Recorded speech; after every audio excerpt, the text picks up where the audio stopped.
Prezados irmãos, a paz do Senhor Jesus. Estamos começando o programa Escola Bíblica Dominical. Obrigado por sua audiência. Onde você estiver neste momento, no Brasil ou no mundo, nos acompanhando através de nosso canal no YouTube, Rede Brasil Oficial, ou pela TV no canal 14 em Recife, ou repetidoras em todo o estado de Pernambuco. Aproveite este momento da introdução do programa e compartilhe nossos canais de comunicação em seus grupos de WhatsApp, em suas redes sociais, com seus amigos e familiares, para que todos sejam abençoados através da Rede Brasil. Chegamos à última lição do ano de 2022, que tem como título O Senhor está ali. E para comentar a lição, contamos com a presença do evangelista irmão Jonathan Lucena. Paz do Senhor, irmão Lucena. A paz do Senhor, pastor Nando Jackson. Do auxiliar e professor irmão Jonas Santana. Paz do Senhor, irmão Jonas. Paz do Senhor, pastor Nando Jackson. E do auxiliar e professor irmão Givanildo Hermano. Paz do Senhor, irmão Givanildo. Paz do Senhor, pastor. É um prazer estar aqui mais uma vez. Concluiremos esta lição estudando os aspectos da Jerusalém do milênio. Elencaremos os nomes das 12 tribos e seus propósitos no milênio. Veremos o novo nome da cidade como O Senhor está ali e concluiremos falando do desenvolvimento das profecias do livro de Ezequiel que estudamos durante este trimestre. Evangelista, diga por favor, recite por favor o textuário desta semana. Pois não, pastor. O textuário diz o seguinte: não se fará mal nem dano algum em todo o monte da minha santidade, porque a terra se encherá do conhecimento do Senhor, como as águas cobrem o mar. Isaías, capítulo 11, versículo de número 9. Irmão Jonas, qual a verdade prática desta semana? Pois não, pastor. A nossa verdade prática diz: o Deus de Abraão, de Isaque e de Jacó, governa soberanamente o seu povo. Ele está no meio do seu povo. Irmão Givanildo, quais os objetivos da lição desta semana? O primeiro objetivo, pastor, é apresentar a cidade de Jerusalém no milênio. O segundo, elencar os nomes das 12 tribos no milênio. E o terceiro é mostrar que a expressão "o Senhor está ali" é o novo nome da cidade. A leitura bíblica em classe da lição de hoje está em Ezequiel, capítulo 48, versículos 30 ao 35. Acompanhe conosco. E estas são as saídas da cidade, desde a banda do norte, 4.500 medidas. E as portas da cidade serão conforme os nomes das tribos de Israel. 3 portas para o norte, a porta de Ruben, uma, a porta de Judá, outra, a porta de Levi, outra. Da banda do oriente, 4.500 medidas e 3 portas, a saber, a porta de José, uma, a porta de Benjamim, outra, a porta de Dan, outra. Da banda do sul, 4.500 medidas e 3 portas. A porta de Simeão, uma. A porta de Isacar, outra. A porta de Zebulon, outra. Da banda do ocidente, 4.500 medidas e as suas 3 portas. A porta de Gade, uma. A porta de Azer, outra. A porta de Naphtali, outra. 18.000 medidas em redor, e o nome da cidade desde aquele dia será: O Senhor está ali. Queridos irmãos, estamos iniciando o seu programa Escola Bíblica Dominical, hoje estudando a última lição do nosso trimestre, a 13ª lição, que tem como título O Senhor está ali. Semana passada, nós estudamos a lição de número 12, que tinha como título Imersos no Espírito nos Últimos Dias.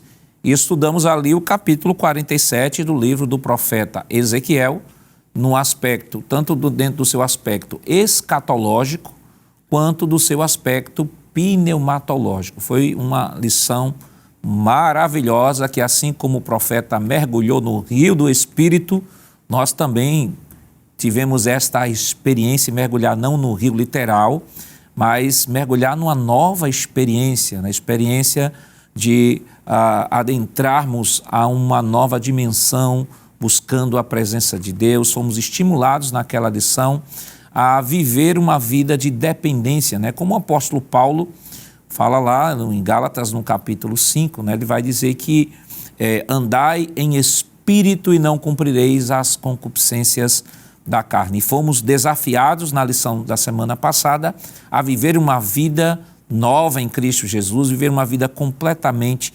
dependente da lei, do Espírito, viver a ética do reino, como nós estudamos em alguns trimestres passados. Então, como súditos do reino, precisamos nos submeter à ética do reino, e isso foi o que nós aprendemos na lição passada. Estamos hoje na 13ª lição, concluindo a sequência de lições onde estudamos sobre o profeta Ezequiel. Desde a lição de número 11 até agora a lição de número 13, estamos estudando aquela sequência de capítulos, né? Capítulo 40 ao 48 do livro de Ezequiel. E, claro, esta lição, como o pastor Ezequias disse lá no início do trimestre, não é uma lição, o livro de Ezequiel não é um livro tão fácil de estudar, é um livro que tem como característica uma literatura apocalíptica, e a literatura apocalíptica ela se torna um tanto complexa porque ela vem recheada não só de visões, vem recheada também de predições escatológicas, como também nós temos metáforas, nós temos alegorias, que são todas tratadas dentro de um mesmo livro. Então, é um livro recheado de formas literárias diversas, que torna, de certa forma, a compreensão do conteúdo um tanto complexa. Mas nós estamos sobrevivendo, né? Estamos sobrevivendo. O programa da Escola Dominical tem servido ao reino com o propósito de facilitar ao professor da escola a compreensão, auxiliá-lo, ajudá-lo na abordagem desta lição. E como toda lição, né, evangelista, é importante, claro, que o livro do profeta Ezequiel, como diz o pastor Ezequias no início do trimestre, é um dos livros mais difíceis da Bíblia, mas se ele está na Bíblia, ele deve ser estudado. Perfeitamente, pastor. Uma vez que todos os livros da Bíblia são igualmente inspirados, né? Então, eles precisam ser lidos e estudados. Claro que há porções das Escrituras que a primeira leitura, principalmente dependendo da versão que se está se utilizando, pode trazer alguma certa dificuldade. O próprio apóstolo Paulo, no Novo Testamento, ele vai dizer, ou seja, o apóstolo Pedro, falando a respeito do apóstolo Paulo, ele vai dizer que há porções do texto que Paulo escrevia que para algumas pessoas havia dificuldade de entendimento. Então não tem nada de errado alguém ler e dizer, rapaz, eu não estou conseguindo entender. Não se preocupe, isso é normal. Veja que Pedro fez menção a respeito disso. Então é importante o professor aproveitar, principalmente nesse capítulo de número 48, que nós estamos sempre batendo nessa tecla, pastor, lembrando de que existe aqui uma continuidade literária. Não são assuntos soltos, embora que quando começamos a leitura no capítulo de número 40, propriamente dita, o escritor, no caso o profeta Ezequiel, ele vai mencionando, não é, a experiência que tem na visão quanto à restauração, ou seja, quanto à nova estrutura do templo visto ali no período do milênio. Ele faz uma pequena parada, que foi a lição do capítulo número 47, para mostrar algo específico desse templo, que é o rio, que por onde passa vai trazendo vida. E no capítulo final, no capítulo 47, a partir do versículo de número 13, e se estendendo ao capítulo 48, ele vai estar estendendo a realidade física, literal, que é algo que a gente está mencionando também, quanto às fronteiras da terra de Israel. Então é bom o professor entender, lembrar essa unidade e fazer uso de versões, não é? Nós já fizemos aqui menção da NAA, não é? Que geralmente o senhor está utilizando para facilitar. Nós fizemos menção da NVT, que é uma versão muito boa também. A versão viva, não é? A nova Bíblia Viva, que nós fizemos menção também, e o professor Givanildo trouxe, não é? Para nós, para enriquecer também. Então é importante o professor fazer essa comparação, porque aí fica mais fácil, já que há trechos do livro do profeta Ezequiel que faz a gente coçar um pouco a cabeça, não me permite usar essa expressão, mas na medida que vai se estudando e, sobretudo, acompanhando aqui o comentário da lição, fica mais fácil. Irmão Jonas, por ser um livro escatológico, né, uma literatura apocalíptica, torna um pouco mais complexo, porque às vezes as pessoas querem buscar questões mais específicas, né? Por exemplo, a gente estudou aqui sobre Gog e Magog, e o pastor Ezequias elencou, disse, olha, é um líder que vai se reunir com confederados para invadir Israel. E aí há pessoas que ficam brigando, não, é a Rússia, não, é tal, começam a querer elencar isso aí, e é o que torna mais complexo essa área da escatologia, porque a Bíblia nos dá um panorama básico, né? Um básico, é isso aqui. O que a Bíblia disse sobre Gog e Magog é o quê? Vai haver um líder que vai se reunir com confederados e vai invadir Israel. Ponto final. Mas as pessoas ficam atrás de querer saber quem é, quando foi, quem vai ser, o nome da pessoa. Então, essa parte especulativa, às vezes, atrapalha a compreensão do texto bíblico. E, pastor, atrapalha tanto que muitas vezes a especulação fica na frente, muitas vezes, da verdadeira pregação bíblica. Porque o que é que o texto bíblico tem a nos oferecer? Nos oferece o panorama geral.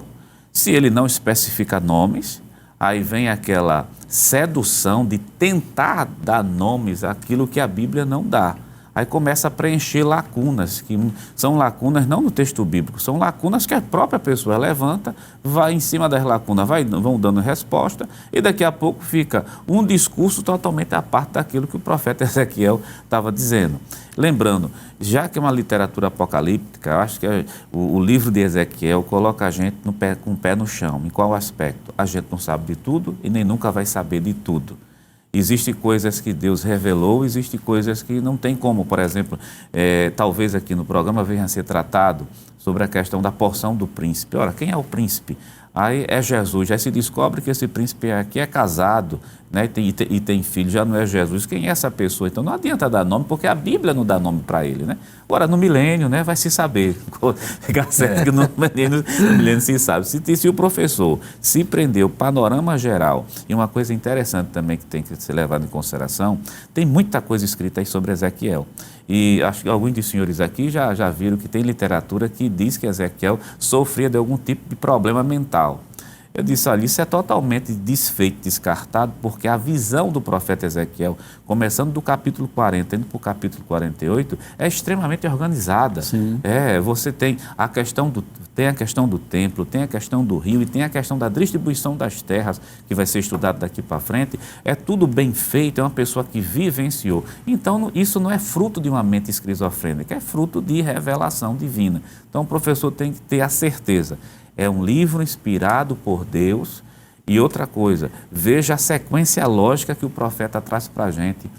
E depois dessa sequência lógica, se conformar em ficar sem saber detalhes, coisas mínimas. Né? Sem especular. É ler o texto bíblico sem especular. Sem especular, deixa a especulação de fora e vai para o texto sagrado. Extrair as lições primárias e esquecer as secundárias. É verdade.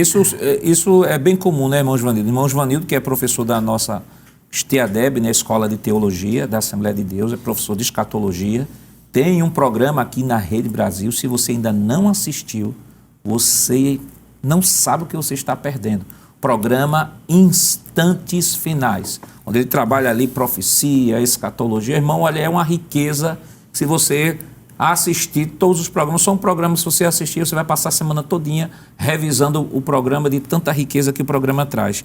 Então, é muita especulação, né, irmão João? Eu lembro que uma vez um irmão, conversando comigo, disse assim, olha, na época das eleições dos Estados Unidos, né, Barack Obama ganhou como presidente nos Estados Unidos e ele mostrou que ao redor do mundo as pessoas estavam clamando por um líder, queremos um líder. E quando Barack Obama foi eleito presidente dos Estados Unidos, e o irmão chegou para mim e disse assim, olha, Barack Obama é o anticristo. O senhor está vendo ao redor do mundo as pessoas ovacionando, parabenizando, que precisam de um líder mundial. Eu disse, meu irmão, olha, se Barack Obama é o anticristo, a gente perdeu o arrebatamento. Ficamos para a grande tribulação. Então, é muita especulação, né, irmão Giovanni? Exato. Essa é uma das dificuldades de estudar a escatologia, né, e as profecias, porque é uma tendência natural em que as pessoas vão interpretar as profecias e o cumprimento para os seus dias, né? E as profecias, ela tem um período certo de cumprimento. Falando aqui acerca desse livro de Ezequiel, que nós acreditamos que alguns professores estão dizendo, graças a Deus que acabou, né? Mas vamos olhar pelo outro lado. Veja a oportunidade que Deus nos deu de nos debruçarmos sobre este livro, que muitas vezes foi esquecido por alguns cristãos pela dificuldade, né? Como o senhor falou muito bem aí, a característica da literatura apocalíptica. Quando a gente pensa desse título, literatura apocalíptica, logo nos vem à mente o livro do Apocalipse. Mas é bom lembrarmos que existem diversos livros com essa característica, né? O próprio livro de Daniel, o livro de Zacarias, o livro de Ezequiel. Então, essa literatura apocalíptica, que ela tem algumas características, né? Então, a ênfase nas profecias, aparições angelicais, visões, sonhos, enfim, numerologia, simbologia. Então, essa literatura apocalíptica, ela não está só no livro do Apocalipse, ela está em outros livros da Bíblia. Então, é uma oportunidade que nós tivemos de estudar esse livro. Agora, detalhe, qual é a dificuldade de nós entendermos o livro de Ezequiel? Muitas dessas profecias são futuras. Nós já dissemos aqui em programas anteriores que nós só podemos compreender uma profecia perfeitamente quando ela se cumpre. E eu vou dar mais uma vez o exemplo do livro de Daniel. Quando nós lemos, por exemplo, aqueles 6 primeiros capítulos, que tem visões ali muito difíceis, como, por exemplo, aqueles 4 animais simbólicos. Só que depois que a profecia se cumpre, fica mais fácil. Então, essa dificuldade que nós temos hoje, por exemplo, de identificar alguns aspectos dessa profecia de Ezequiel, ela será melhor compreendida quando isso se cumprir. Principalmente esses últimos capítulos, que falam exatamente da restauração de Jerusalém, da restauração do povo judeu, essa restauração do templo, o templo do milênio, enfim. Então, isso aí vai se cumprir no futuro, no período do reino milenial, e aí sim nós vamos compreender perfeitamente o livro de Ezequiel. Mas foi uma bênção, uma oportunidade de nós estudarmos essas profecias, claro, com suas complexidades, com suas dificuldades que nós entendemos, mas o mais importante, esquecemos aquilo que é secundário e extraímos do texto as principais lições que Deus quer nos ensinar através de Ezequiel. E o senhor falando isso, eu lembrei tem uma regra hermenêutica que diz o seguinte: no que a Bíblia fala, falamos. No que se cala, calamos. Se a Bíblia não fala, eu não posso falar. Aí há pessoas, às vezes, até que por conta de especulação, criam um cavalo de batalha da especulação, e por conta desse cavalo de batalha, às vezes na congregação local, cria até problemas, né? Irmãos ficam com raiva um do outro. Exato. Não, porque eu defendi que Gog é a Rússia, e o irmão disse que não era, mas não é. Fica aquela confusão toda, irmão. Não é o objetivo do estudo da Bíblia na escola dominical, não é esse, né? O estudo da Escritura, ela visa promover edificação e crescimento. E sempre ter isso em mente. Anote aí na sua revista essa regrinha. No que a Bíblia fala, falamos. No que a Bíblia se cala, calamos. A Bíblia diz que é a Rússia, Gog, estou usando Gog aqui como exemplo. A Bíblia diz que Gog é a Rússia? Não. Então vamos ficar apenas com o texto bíblico.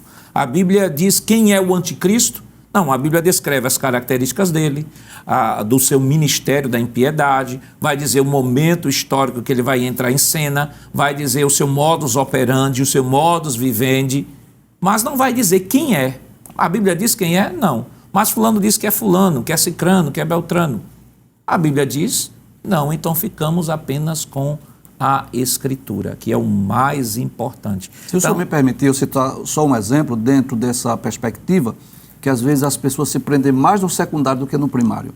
Vamos citar o capítulo 12 da segunda carta aos Coríntios. Aquela visão que o apóstolo Paulo teve, aquele arrebatamento de espírito, ele foi até o terceiro céu, ele foi até o paraíso. Então a ênfase está aí, numa experiência sobrenatural. O apóstolo Paulo foi no paraíso, ouviu coisas inefáveis, que ao homem não é lícito falar.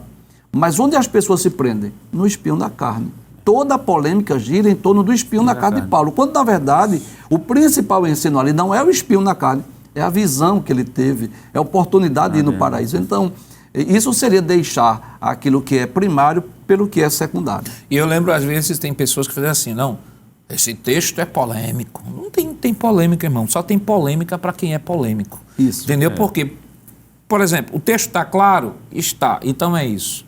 O texto não está claro? A Bíblia está falando alguma coisa a mais além do que está colocando? Não.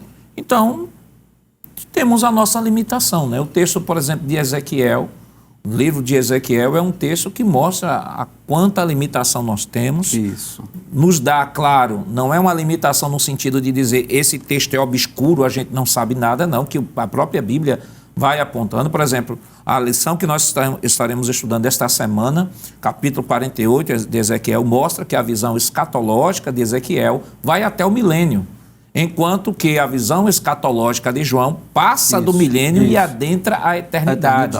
Então nós temos aí, olha, uma delimitação histórica na escatologia ezequieliana, entendeu? Onde ele vai até o milênio e termina o capítulo 48 com o milênio, não com muitas informações que nós vamos trabalhar aqui.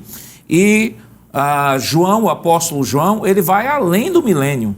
João vai falar da prisão de Satanás, vai falar da restauração do milênio, depois do milênio vai falar sobre o juízo final, do juízo final vai falar do estado eterno. Então nós temos uma sequência de eventos escatológicos que são como peças de um quebra-cabeça que vão se encaixando. Enquanto Ezequiel vai até o milênio, João, na sua visão apocalíptica, e aí o livro Apocalipse, ele vai além do milênio, ele vai entrando até no estado eterno e trazendo informações específicas com relação a Israel que o próprio profeta Ezequiel não traz. Então é importante pontuar isso, né, para que o professor não fique angustiado, né? A Bíblia é um livro com a diversidade de formas literárias variadas, né? Você tem aí várias formas literárias. Não em muitas passagens, existem passagens na Bíblia que são de fato difíceis. O professor tem que ter humildade para reconhecer isso. Nós não sabemos de tudo, irmão. Se um aluno lhe perguntar sobre alguma dúvida e você não tiver a resposta, diga que não sabe. Diga, olha, sobre este assunto eu ainda não me debrucei, eu vou pesquisar e vou trazer, mas traga a resposta.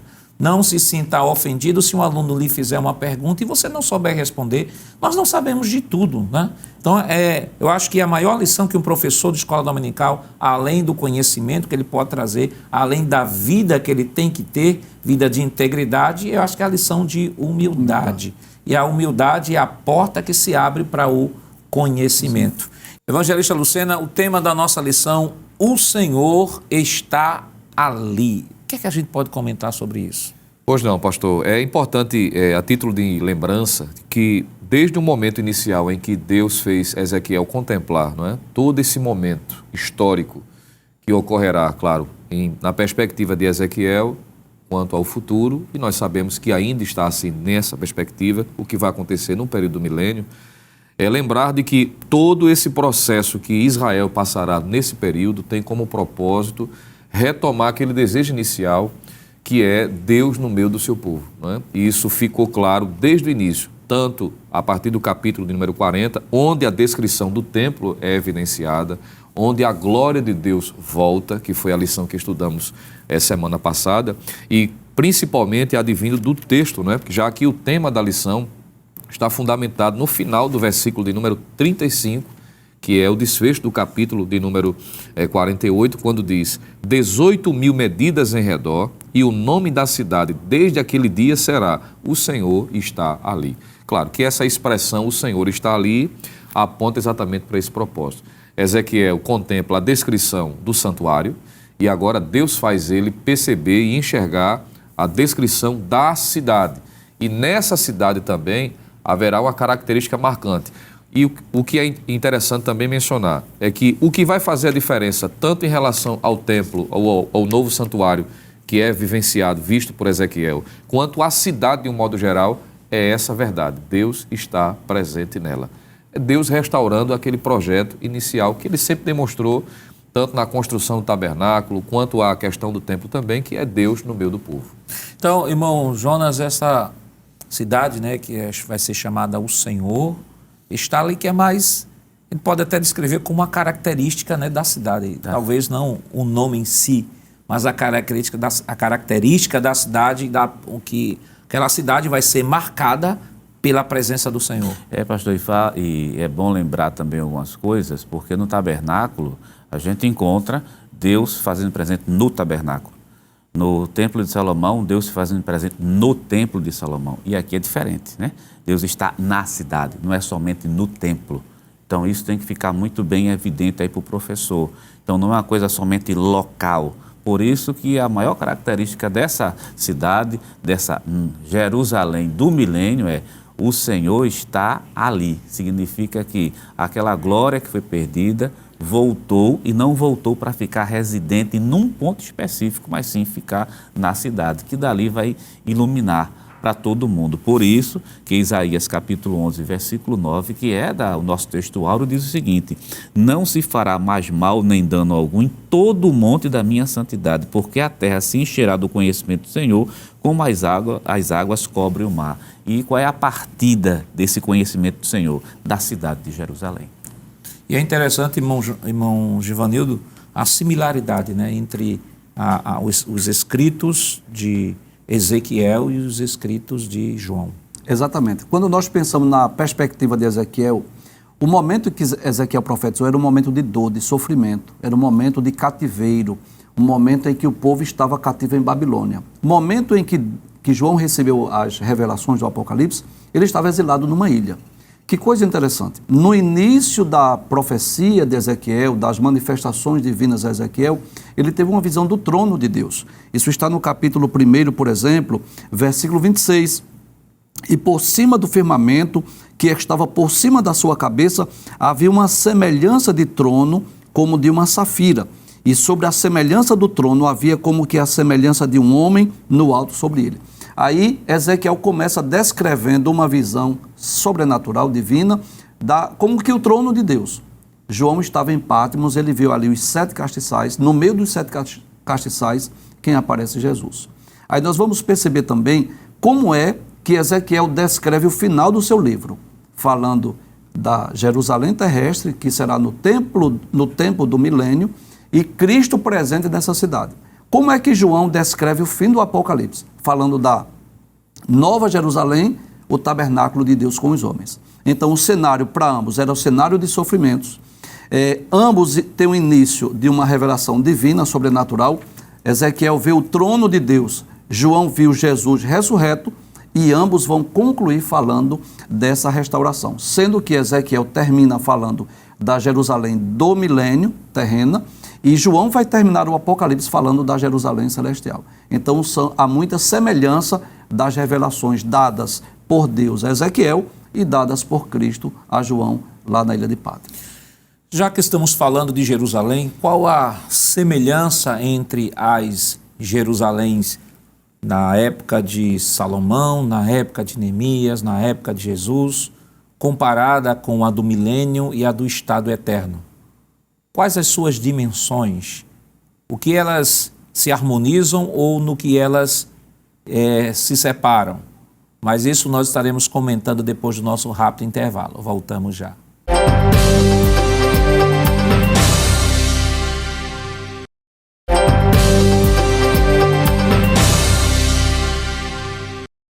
Queridos irmãos, estamos de volta em seu programa Escola Bíblica Dominical, esta semana estudando a 13ª lição, que tem como título O Senhor está ali, né? E no bloco anterior nós trouxemos aqui uma rápida introdução sobre o livro do profeta Ezequiel, sobre o tema desta lição, desta semana, e vamos agora para o comentário do primeiro tópico da nossa lição, que tem como título Sobre a Cidade. Estas são as saídas da cidade.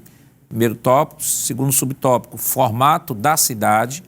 Terceiro subtópico, as 12 portas. E o quarto subtópico, origem do formato das portas. Então nós vamos, nesse momento aqui, para dinamizar um pouco mais a nossa aula, vamos trazer algumas imagens aqui em termos comparativos, né? Em termos comparativos ao que nós estamos comentando aqui, né? Esse primeiro tópico da lição vai falar sobre o formato, sobre as portas. E nós queríamos, melhor dizendo, trazer aqui para os irmãos uma visão panorâmica, né, para fazermos a comparação entre o livro, entre a cidade de Jerusalém na época de Salomão, na época de Neemias, na época de Jesus, no milênio e no estado eterno que nós estaremos comentando. Então nós temos aqui esta ilustração que vai descrever a Jerusalém na época de Salomão. Então nós temos aqui, veja o desenho bonito aqui, ó, toda Jerusalém. Essa Jerusalém da época de Salomão, ela tinha 12 portas, tinha o templo, aqui nós temos o templo, nós temos o pátio grande, ok? Nós temos o pórtico das colunas. Então nós temos aqui a descrição do que seria Jerusalém na época de Salomão. Agora nós temos agora a planta baixa da época de Salomão. Então nós temos aqui a planta baixa da cidade de Jerusalém.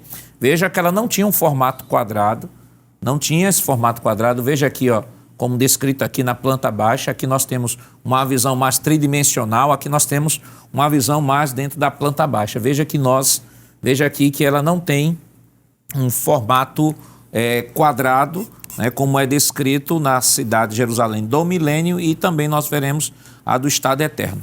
Vamos para a próxima imagem.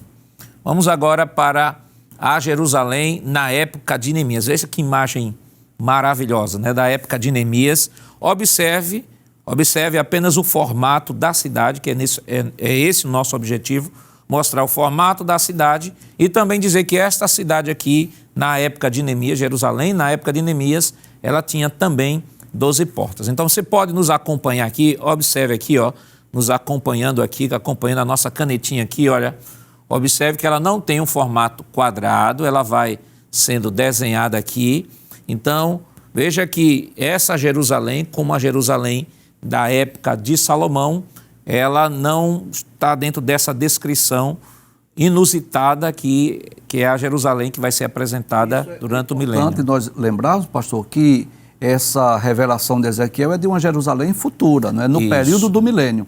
Esse formato aí quase como que um funil, que ela vai estreitando, né? Isso. Diferente dessa Jerusalém que será apresentada por Ezequiel, porque fala da Jerusalém do tempo do milênio. Perfeito. Então vamos para a próxima imagem, que vai descrever a Jerusalém na época de Jesus, na época do Novo Testamento. Veja que tanto a Jerusalém da época de Salomão, como nós já aqui apresentamos, quanto a Jerusalém da época de Neemias, nós temos diferenças diárias, e observe que agora a Jerusalém da época de Jesus também apresenta outras diferenças que não tem na época de Neemias nem na época de Salomão. Olha aqui, ó, aqui nós temos a planta baixa, vamos assim dizer, a planta baixa da cidade de Jerusalém também não tem um formato quadrado, né? Então é importante que você, professor, quando nos propomos a trazer isto aqui para o programa da Escola Dominical, é para que você tenha uma visão espacial, né, de que de fato, como está delimitada, como era a cidade na época de Salomão, como era a cidade na época de Neemias, na cidade do Novo Testamento, como era essas limitações, para que você possa compreender quando Ezequiel vai descrever uma cidade quadrada, de repente, o impacto que isso causa na mente do povo. Na época de Salomão não era quadrada, na época de Neemias não era quadrada. E da visão de Ezequiel, ela tem um formato todo especial. Então é importante, professor, que você tenha uma visão geral, né, de como era Jerusalém na época de Salomão, na época de Neemias, na época do Novo Testamento. Nós apresentamos aqui que em todas estas épocas históricas, o templo a cidade de Jerusalém tinha 12 portas e ela não era quadrada, né? A Jerusalém atual, por exemplo, nós não trouxemos imagens aqui, mas a Jerusalém atual ela tem apenas 8 portas, diferente da Jerusalém do milênio, que não deve, irmão Givanildo, ser confundida com a Jerusalém do estado eterno, né? Porque existem pessoas que confundem, né? Porque isso. Ezequiel está falando da Jerusalém do milênio, aí diz, não, essa é Jerusalém a mesma que João está falando lá no estado eterno. São duas cidades completamente diferentes, né? Então, primeiro é bom nós lembrarmos que o pastor mostrou aqui mapas diferentes, porque fala de períodos diferentes, períodos distintos. Uma era a realidade de Salomão, quando reinou sobre as 12 tribos, era uma realidade. Outra era a realidade de Neemias, dos tempos de Neemias, que foi pós-cativeiro. E outra realidade foi dos tempos de Jesus, quando Jerusalém, Israel, estava sendo dominada pelo Império Romano. E outra realidade diferente será a Jerusalém do milênio e a Jerusalém, a Nova Jerusalém no estado eterno e perfeito. Eu gostaria, pastor, de falar um pouco aqui sobre o que ocorrerá antes da Jerusalém do milênio.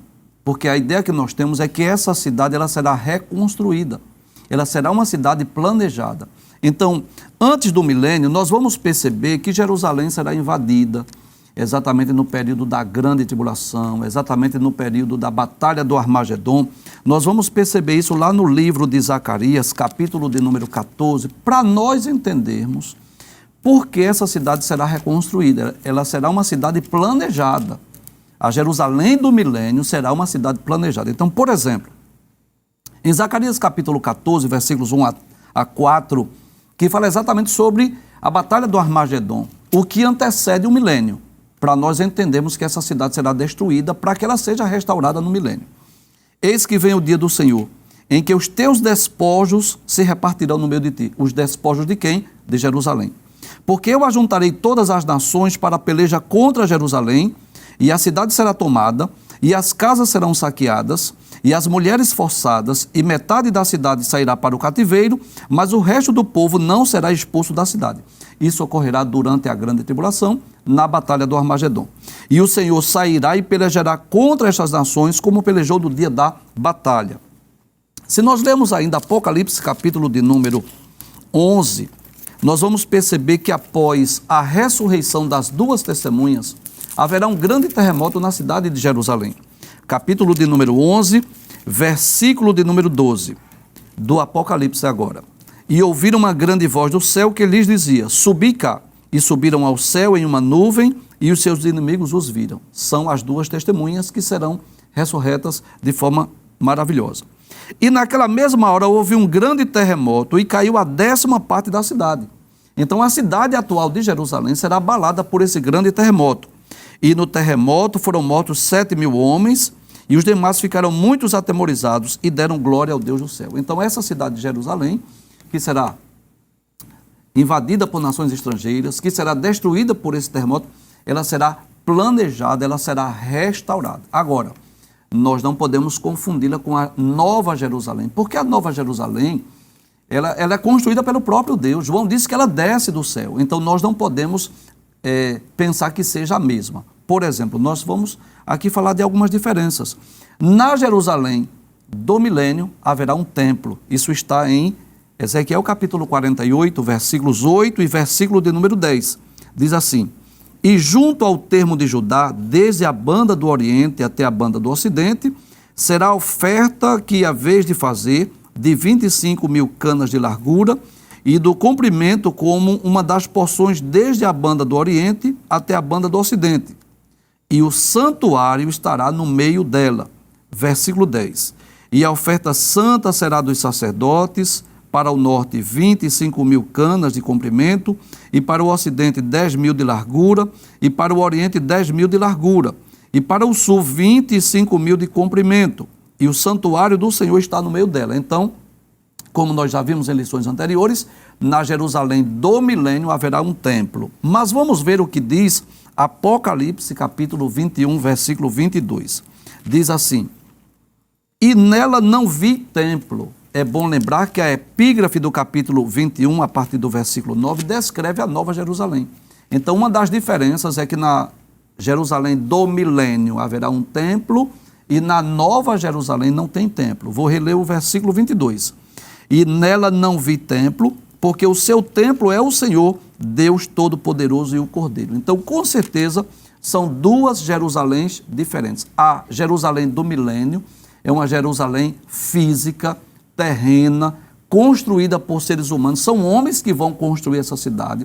Ela será uma cidade planejada. Vamos pensar assim, como a cidade de Brasília. Vamos pensar assim, isso, que ela foi planejada. Então, as ruas, ela tem dimensões específicas, diferente da Jerusalém atual. Agora, a Nova Jerusalém, vista por João, descrita nos capítulos 21 e 22 do Apocalipse, ali não tem mãos humanas. O artífice, diz o escritor aos Hebreus, que o artífice construtor dessa cidade é Deus. Deixa eu descrever aqui algumas características da Nova Jerusalém, que é a eterna, né, digamos assim, a cidade que desce do céu depois do milênio. Primeiro é uma cidade santa, conforme o versículo 2 do capítulo 21 do Apocalipse. Ela será o tabernáculo de Deus com os homens. Deus estará habitando no seu povo, no meio do seu povo, conforme o versículo de número 3. Ela desce do céu, versículo de número 10. A sua luz era semelhante a uma pedra preciosíssima. Enfim, então nós vamos perceber que são duas cidades distintas. A Jerusalém do milênio será construída por homens, seres humanos, pessoas, embora que será planejada, mas a nova Jerusalém é uma cidade celestial que desce do céu, o artífice construtor é Deus. E eu sei que o senhor anotou aí, pastor, outras características, né, que o senhor pode falar, as dimensões são bem diferentes, né?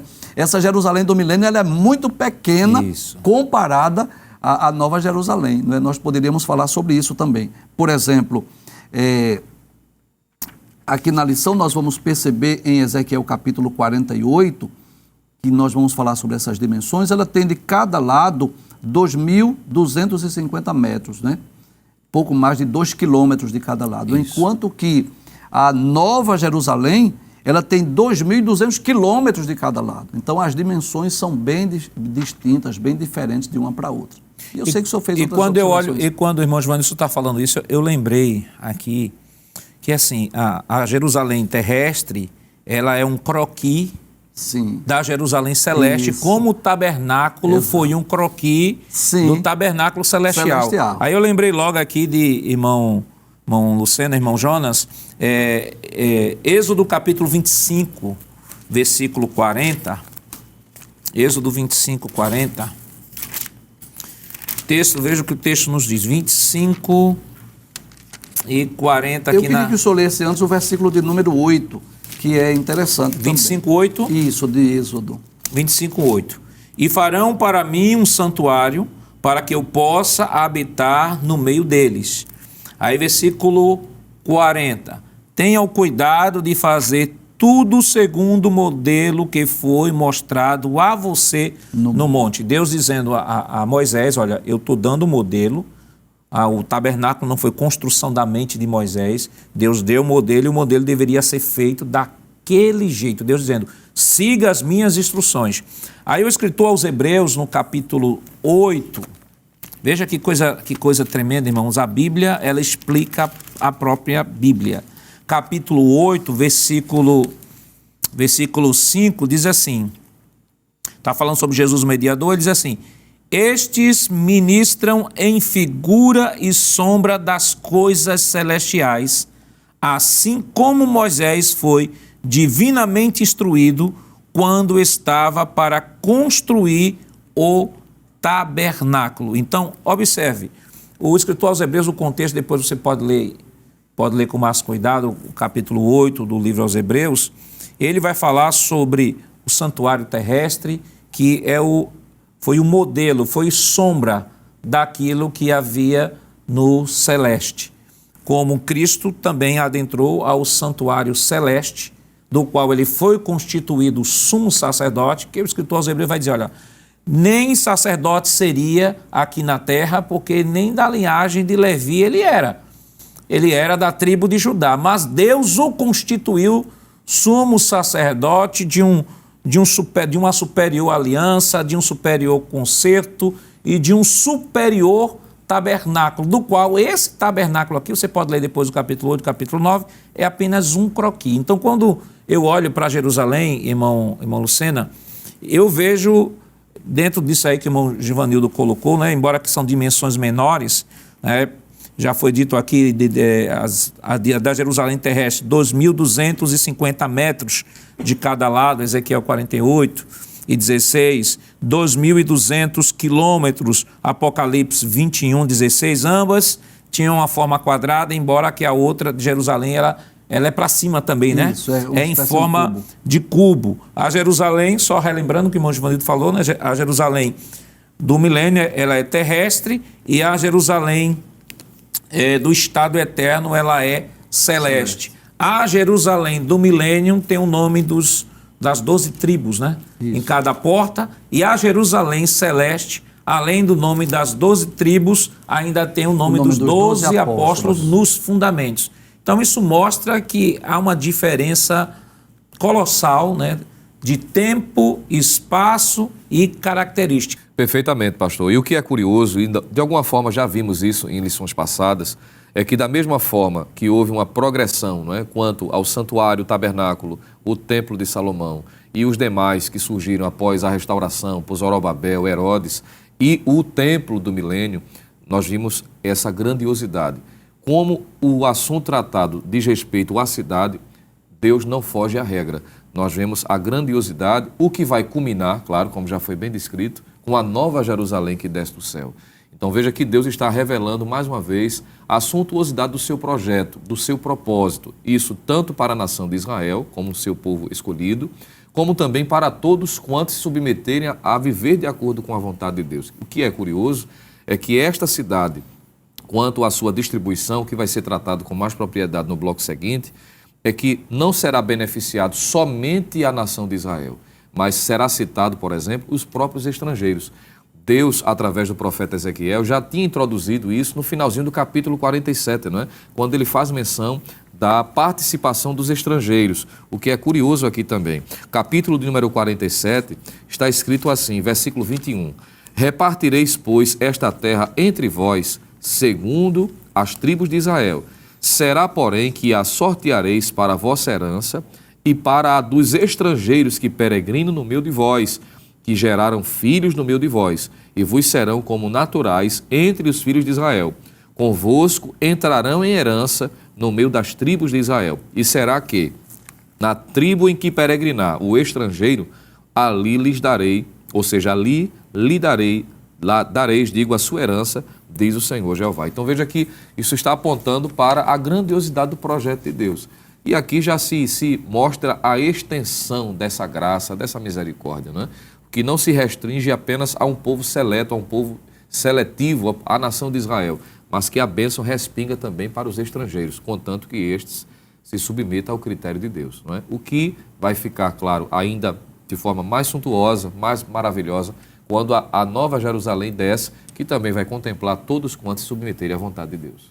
Então, irmão Jonas, é importante, né, que se faça essa pontuação, né, sobre a Jerusalém. A gente sabe que essa lição, ela não só fala de Jerusalém, embora que o texto de Ezequiel 40, 30, 35, que é o texto bíblico em classe, está tratando, né, de Jerusalém, mas o capítulo inteiro vai falar da repartição de terras, né, como foi dito, a posição do estrangeiro ao pertencer a esta terra, que ele também há de ser beneficiado. Então, é uma lição que é importante que o professor esteja atento, né, principalmente lendo o capítulo 48 como um todo. Com certeza, o capítulo 48 ele vai ser fundamental para entender que essa distribuição de terras, que já é um diferencial em relação ao Estado eterno.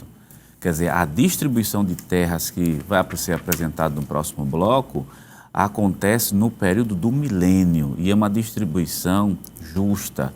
E, além disso, nós vamos ter áreas reservadas, por exemplo, uma área reservada para os sacerdotes, uma área reservada para os príncipes. As 12 tribos de Israel, é interessante que as 12 tribos de Israel voltam novamente agora nessa distribuição. Então, o professor tem que ler isso por completo, para entender que essa distribuição acontece em qual momento? No período do milênio, bem distinto do período do Novo Céu e Nova Terra, que não tem. No Novo Céu e Nova Terra nem vai ter distribuição de terra e nem vai ter mar, né? Já tem uma distinção bem distinta. E no período do milênio, nós teremos mar também. Uma coisa curiosa também, que Zacarias capítulo 14, versículo 16, diz que a família que não subir a Jerusalém, a chuva não vai cair sobre ela, diferentemente da nova Jerusalém no estado eterno, que não vai haver maldição, pecado, uma coisa dessa natureza, pastor. E o senhor falou em mar aí, que é uma característica, né, que eu acho bem lembrado, porque nós estudamos semana passada, né, do rio, que saía trazendo vida, inclusive ao mar morto. Isso no período do milênio, né? E no período do estado eterno não vai existir mar. Então estamos falando de situações completamente diferentes. Qual será a descrição que nós podemos fazer aqui dessa distribuição de terras? Como se dará isso? Quais os limites que Deus estabeleceu? É no milênio que Deus estaria cumprindo a promessa de Gênesis 15 e 18, mas isso nós estaremos comentando depois do nosso rápido intervalo. Voltamos já.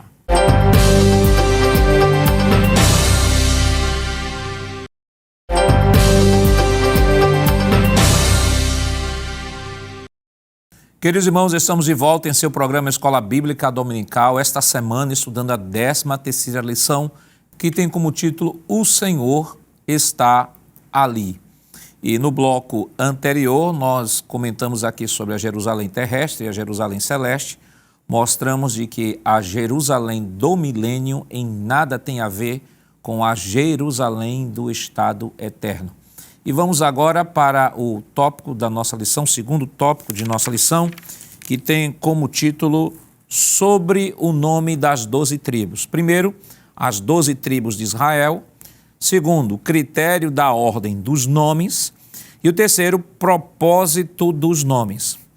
Quando nos deparamos com esse tópico da nossa lição, às vezes quando vamos ler em uma versão Almeida corrigida, por exemplo, nos parece que o texto fica um pouco truncado, né? Então, para facilitar a compreensão deste capítulo 48, nós vamos trazer agora aqui alguns gráficos, algumas ilustrações que vão ajudar muito a você, professor de escola dominical, a entender este capítulo 48. Então, nós vamos agora para as ilustrações do capítulo 48 do livro de Ezequiel. E queremos, desde já informar aos irmãos o seguinte: é importante que você, professor, sempre tenha mais de uma versão da Bíblia em suas mãos. As versões, por exemplo, a NTLH, nova tradução da linguagem de hoje, a NVT, nova versão transformadora, a NVI, nova versão internacional, a Bíblia Viva, são versões ou traduções de equivalência dinâmica, ou seja, que tem uma linguagem mais atualizada e que permite que você possa compreender melhor, esses textos que vão trazer descrições, principalmente de pesos e medidas no Antigo Testamento, que são alheios à nossa realidade. Então, essas traduções elas vão promover, a atualização para o nosso contexto. Então, é importante que, além da sua Bíblia aí, ao meio da revista corrigida, tenha sempre uma NTLH, uma NVI, uma NVT, uma Bíblia Viva, que vai lhe ajudar muito na preparação dos seus estudos bíblicos. Então, aqui nós temos na nossa tela aqui, Israel no milênio, e temos justamente, evangelista Lucena, a descrição do que o capítulo 48 do livro de Ezequiel traz. Eu queria, por favor, que o senhor pudesse ler, para que nós pudéssemos seguir aqui a sequência e mostrar aos irmãos. Você pode aí na sua casa pegar a sua Bíblia, abrir sua Bíblia e ver, de fato, relacionar a imagem ao texto, texto à imagem e poder melhor compreender o texto sagrado. Então, vou pedir aqui para o evangelista ler, por gentileza, Ezequiel capítulo 48, versículos do 1 ao 8. Pois não, pastor. Como o senhor bem relacionou algumas versões, eu estarei lendo esses versículos na NTLH, não é? Nova tradução da linguagem de hoje, que diz o seguinte: ao norte, a fronteira vai para o leste do mar Mediterrâneo, até a cidade de Etlon, até a subida de Amate, até a cidade de Enon e até a divisa entre os reinos de Damasco e Amate.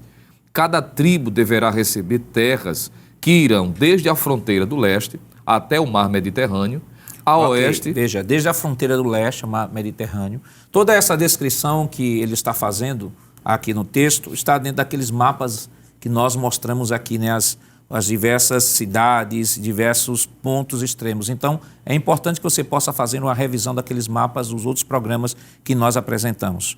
Pode continuar.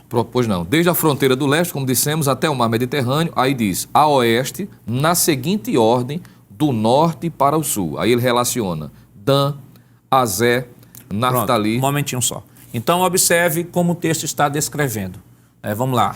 Pode relacionar. Qual o versículo? É o versículo de número 2 a seguir agora, né? Lemos o versículo primeiro, aí ele diz que a ordem segue da seguinte forma. Veja. Dan, Azé, Naftali, Manassés, Efraim, Ruben e Judá. Ok. Ao lado do território de Judá ficará a terra separada para uso especial. Observe aqui. Então, ao lado do território de Judá, ficará uma terra separada para quê? Para uso especial. Para uso especial. Continue. De norte a sul, Sim. terá 12,5 quilômetros de largura, e de leste a oeste terá o mesmo comprimento dos territórios dados às tribos. Ok, E o templo então, ficará ok. nessa área. Então, observe. Do norte a sul, terá 12 quilômetros. Nós estaremos 10 quilômetros, é isso? 12, 12 quilômetros. aproximadamente. E terá meio. a mesma extensão dada às outras tribos. Aqui, ó, na mesma extensão que foi dada às outras tribos, ela terá. Continue o texto. E o templo ficará exatamente nessa área, diz a versão. Então, observe. Nós temos aqui esta área, que essa área especial, fica ao lado da tribo de Judá, chamada porção do príncipe. O texto ainda continua, né, vai descrevendo, a partir do versículo 8 em diante, vai descrevendo a porção dos levitas, a porção dos sacerdotes, aqui dentro o santuário, e ao lado nós temos a cidade que nós vamos descrever de maneira especial na próxima tela. E aqui nós temos o mesmo mapa, só que de uma maneira ampliada. O que é que nós queremos destacar neste mapa? É a extensão da terra. Observe que nós estamos falando da época do milênio. As terras foram distribuídas às tribos de Israel. Nós temos dentro deste extenso território, nós temos uma parte que Deus disse que iria ser reservada para um propósito especial. Irmão Jonas, e é aqui no milênio onde Deus vai cumprir, né, a promessa que Deus fez a Abraão, lá em Gênesis 15, 18, sobre a extensão de terra que o Senhor daria ao povo de Israel. Justamente, pastor. E o versículo que o senhor citou diz assim, Gênesis capítulo 15, versículo 18. Naquele mesmo dia, fez o Senhor um concerto com Abrão, dizendo, a tua semente tenho dado esta terra, desde o rio do Egito até o grande rio Eufrate. Existem outras passagens bíblicas que colaboram também, feito Deuteronômio, capítulo 11, versículo 24. Josué, capítulo número 1, esse é bom ler, Josué, capítulo 1 e o versículo 4 de Josué. Diz assim o texto sagrado, desde o deserto e desde este Líbano até o grande rio, o rio Eufrates, toda a terra dos heteus e até o grande mar, para o poente do sol, será o vosso termo. Aí são esses versículos que mostram justamente essa aliança que Deus fez com Abraão e que está se cumprindo na íntegra, agora justamente nesse período do milênio, onde essas terras estão sendo distribuídas, diga-se de passagem, por tribos. Né? E vale destacar de que, embora que esta profecia tenha sido elencada lá no Gênesis e tenha sido referendada, né, por Josué, aí no capítulo 1 do livro de Josué, e nós estamos falando do livro de Josué, o momento em que o povo vai adentrar a terra de Canaã, mas vale destacar que mesmo neste período, Israel nunca ocupou essa extensão de terra que Deus havia prometido.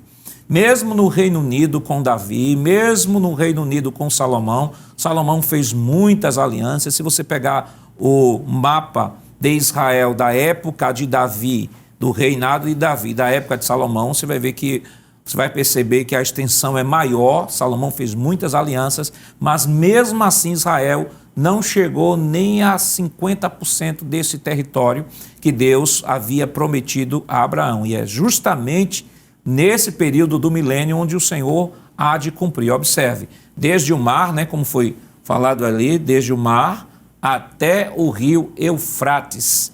Observe, toda esta extensão de terra vai ser dado a Israel e vai ser distribuído com Israel no período milenial. Então é importante, professor, que você tenha isso em mente.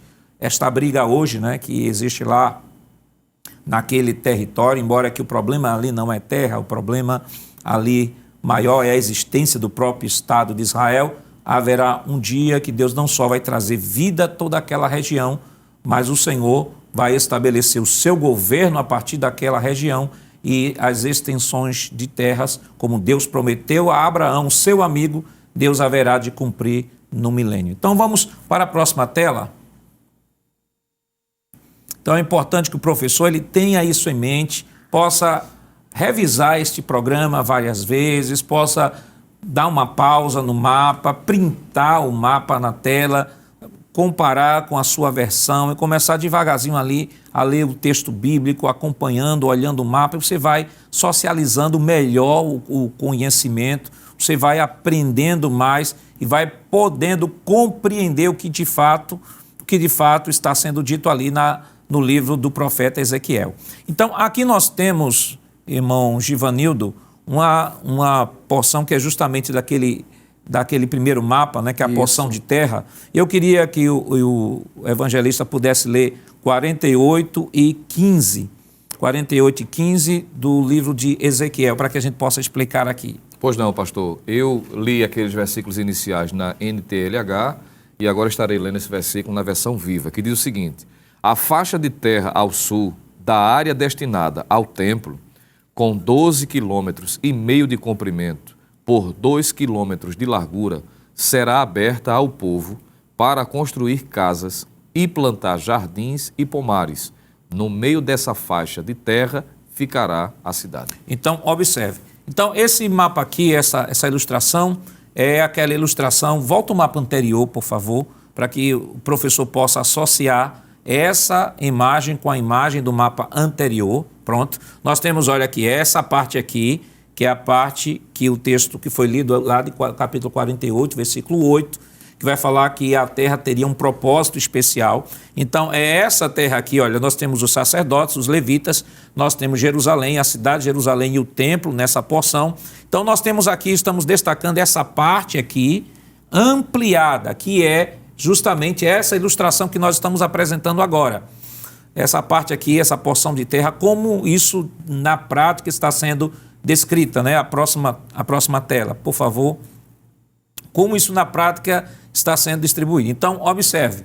Então, nós temos a descrição aí de 12 quilômetros, é 12,5 quilômetros, né? Algumas traduções trazem 12,5 quilômetros, mas vamos arredondar para 12 quilômetros. Então, temos 12 quilômetros aí de extensão, e nesses 12 quilômetros é dito lá no próprio livro, você pode ler no livro do capítulo 48, do profeta Ezequiel, que seria 12 por 5 a porção dos levitas, 12 por 5 porção dos levitas, 12 por 5 porção dos sacerdotes, e onde os sacerdotes estivessem, ali estaria o santuário. Então, dessa extensão, 12 por 10, 5 quilômetros é para a terra dos levitas e mais 5 quilômetros para a terra dos sacerdotes, que é a porção dos sacerdotes, e lá estaria o santuário. Eu queria que o senhor lesse de novo o versículo 15 do capítulo 48. Diz assim: a faixa de terra ao sul da área destinada ao templo, com 12,5 quilômetros de comprimento, por 2 quilômetros de largura, será aberta ao povo para construir casas e plantar jardins e pomares. No meio dessa faixa de terra ficará a cidade. Ok, então nós temos, olha, ao sul do templo, aqui o santuário está aqui, ao sul do templo terá uma faixa de terra, onde nós teremos aqui, ó, aqui a zona da cidade, onde as pessoas poderão construir suas casas, e o texto diz, no meio delas ficará a cidade. Então nós temos aqui, o que é que está sendo descrito pelo profeta Ezequiel sobre aquela parte especial?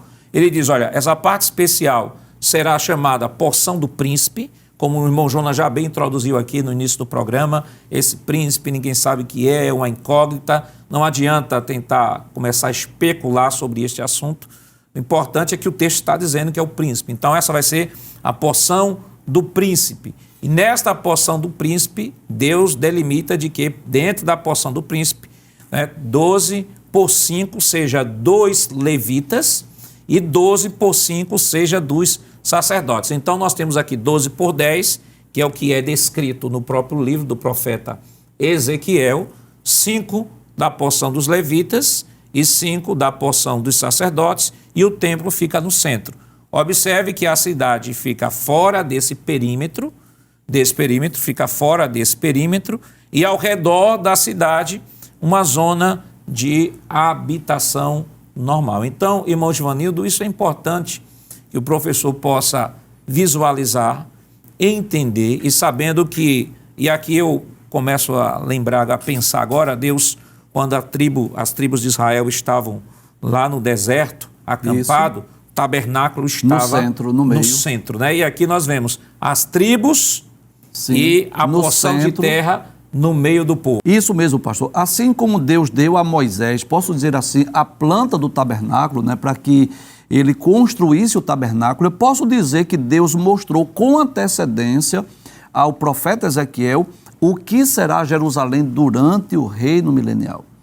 E eu posso dizer, sem medo de errar, que nós teremos a oportunidade de ver essa cidade. Claro, estaremos reinando com Cristo, estaremos em corpos gloriosos e incorruptíveis, mas com antecedência Deus já dá essa planta da cidade de Jerusalém, com o templo, com as dimensões dessas tribos. O quê? Isso fala de uma restauração futura.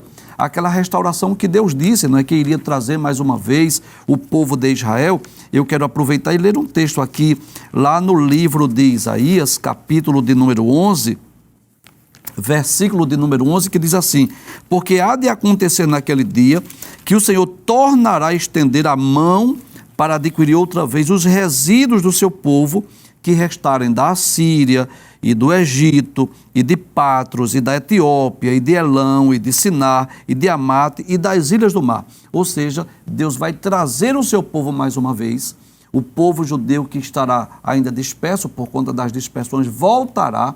Inclusive, nós já lemos um texto aqui em Zacarias capítulo 14, que a metade da cidade será levada para o cativeiro, mas no milênio eles vão voltar. Detalhes: essa cidade que Deus já mostrou antecipadamente a Ezequiel, planejada, quando eles voltarem para reconstruir Jerusalém, Deus já deu as medidas, Deus já deu o planejamento, né? Deus já deu, né, todas as dimensões para que essa cidade seja planejada. E claro, no centro dessas tribos estará ali o lugar de culto, o lugar de adoração, onde está a cidade de Jerusalém, e Deus, mais uma vez, no caso Cristo aqui habitando no meio do seu povo, que é o desejo de Deus desde os tempos do tabernáculo.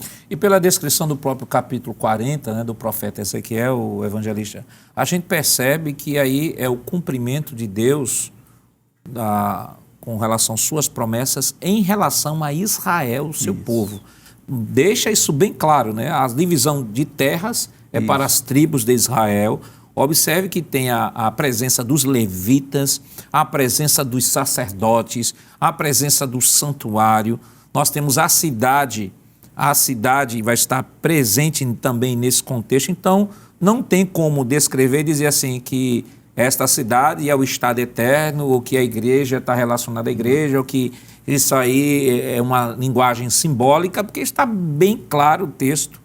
E dizer assim, Deus está cumprindo a promessa que fez ao seu amigo Abraão. Exatamente, né? É inadmissível entender todas as informações que nós já descrevemos aqui, foi citado, lido à luz do texto, e entender que é simbólico, que é metafórico, porque é muito específico as medidas, não é? A divisão territorial, e a Bíblia não usa dessa forma, quando trata de forma metafórica a respeito de qualquer assunto ou figurativa, não usa esses moldes. É uma regra, elementar da hermenêutica, né, da interpretação bíblica. O que Deus está tratando aqui é revelando ao seu servo a sua soberania, a sua grandiosidade, mostrando que Deus em momento nenhum perdeu o controle da história, embora deu a liberdade ao homem, e Israel estando hoje na condição, não é, distante do projeto inicial de Deus, do projeto que Deus idealizou, mas em um momento da história Deus há de revelar para a nação a sua grandiosidade, e estes de fato vão se arrepender.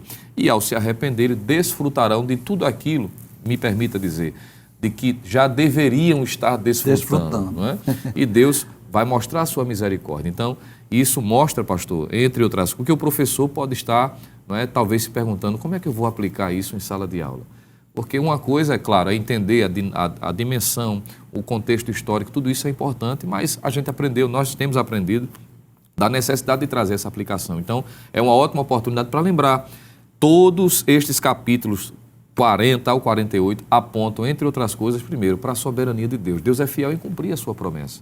Não ficou no esquecimento, no anonimato. Deus tem um controle e Ele há de executar.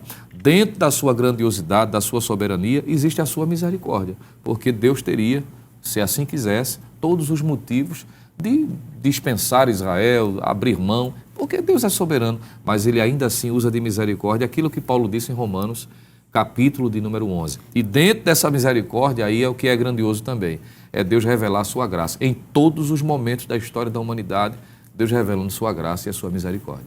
E quando vemos Deus incluindo nesse projeto estrangeiros, não é? O que para Israel sempre foi algo, vamos dizer assim, fora de cogitação. E Deus está mostrando que a sua misericórdia também se estende não só a Israel, embora esteja tratando especificamente com eles, mas se estende a todos quantos se submeterem ao projeto divino. Então, irmão Jonas, não tem como duvidar da soberania de Deus, da fidelidade de Deus e do Deus que prometeu, do Deus que cumpre e que há um projeto especial para o povo de Israel e que Deus vai levar a efeito esse projeto e que essas promessas são inquestionáveis, são promessas imutáveis. Deus prometeu, Deus vai cumprir. E a nossa geração tem vamos dizer, sai na frente em relação a outras gerações passadas, porque nós temos um cumprimento que aconteceu na nossa época. A formação do Estado de Israel, que já era previsto no texto bíblico, a partir do livro de Ezequiel. Aí vai aquela lógica. Se essa profecia se cumpriu diante dos nossos olhos, Isso. podemos dizer assim, então... É sinal que as demais irão se cumprir. Vão se cumprir, principalmente essa que está aqui, que é uma profecia que vai ser de caráter literal. O professor tem que deixar isso bem claro. Agora, não vá se prender somente às medidas, mas lembre das lições. Qual é uma das lições que a gente pode tirar de tantas que já foram aqui mencionadas?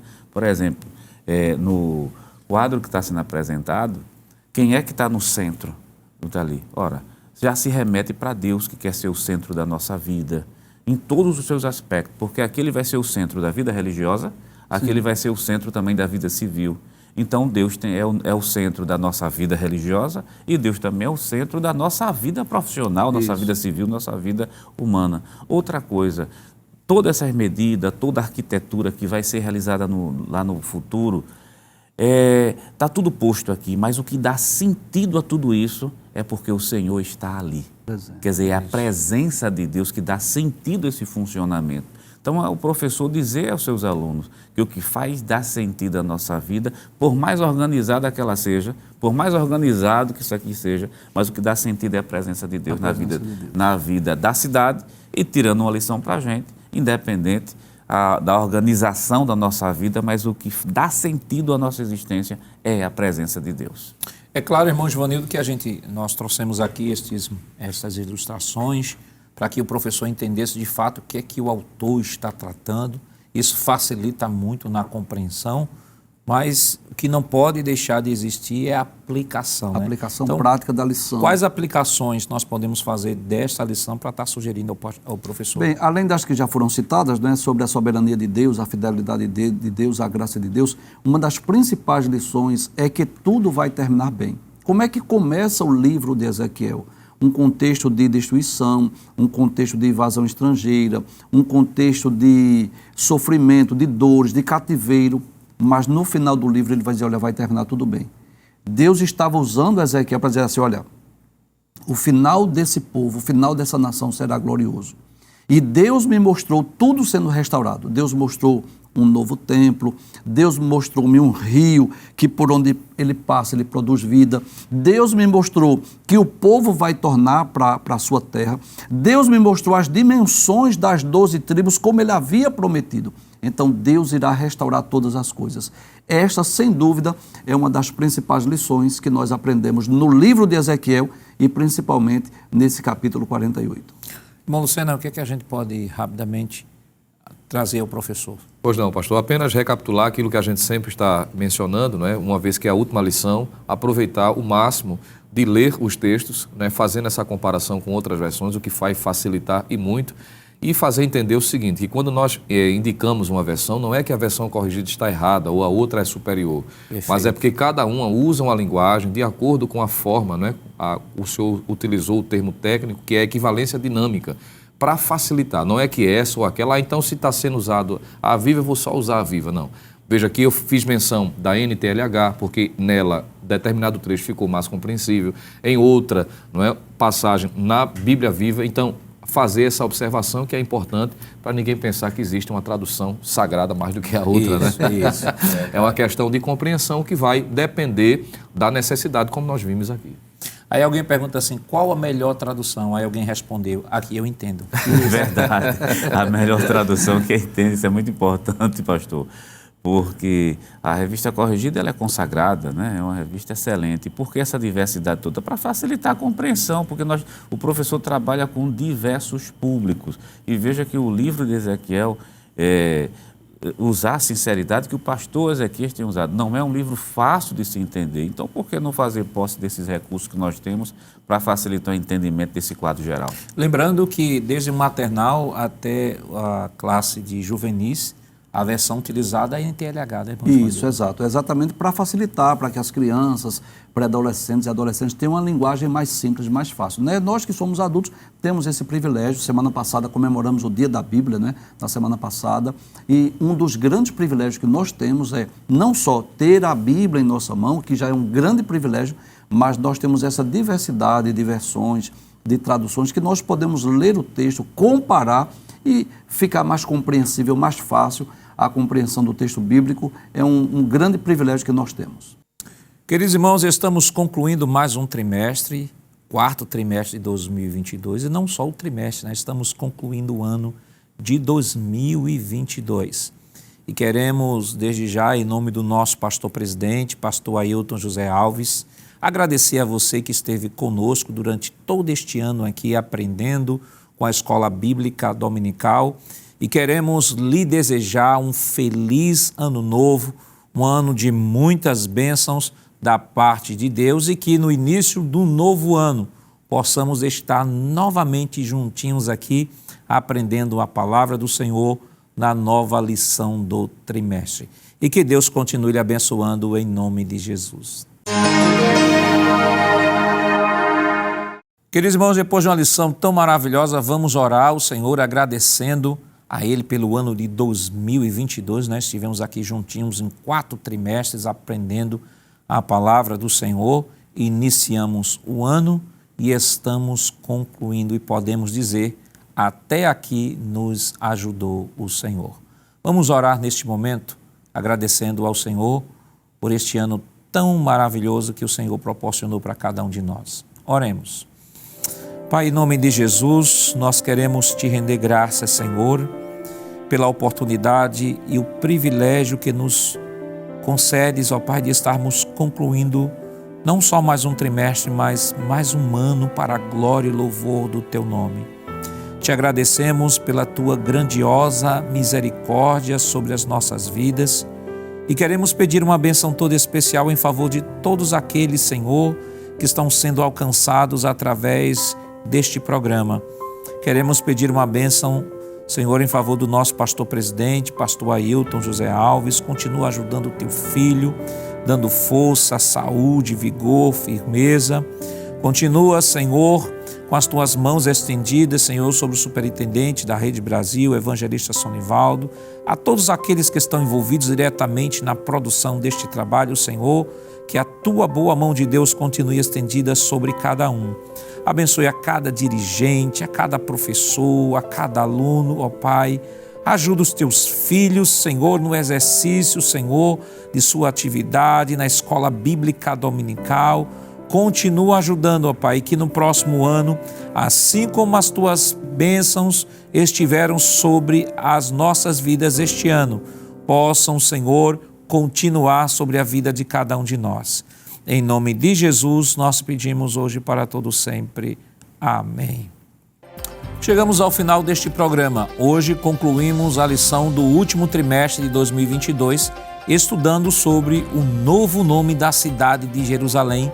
O Senhor está ali.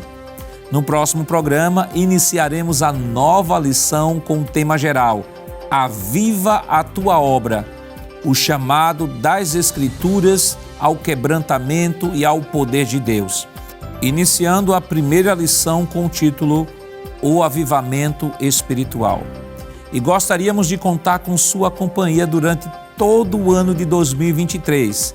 Que seja um ano de muitas bênçãos e alegrias em sua vida. O programa Escola Bíblica Dominical vai ao ar na TV toda sexta-feira às 21h30 e no sábado às 16 horas. Também está disponível no formato de podcast no Spotify e em nosso canal em YouTube, Rede Brasil Oficial. Acesse o canal, se inscreva, ative o sininho e compartilhe nossa programação. Obrigado por sua companhia e até o próximo programa. Que a graça do nosso Senhor Jesus Cristo, o amor de Deus nosso Pai, a comunhão do seu Santo Espírito estejam com todos hoje e para todos sempre. Amém.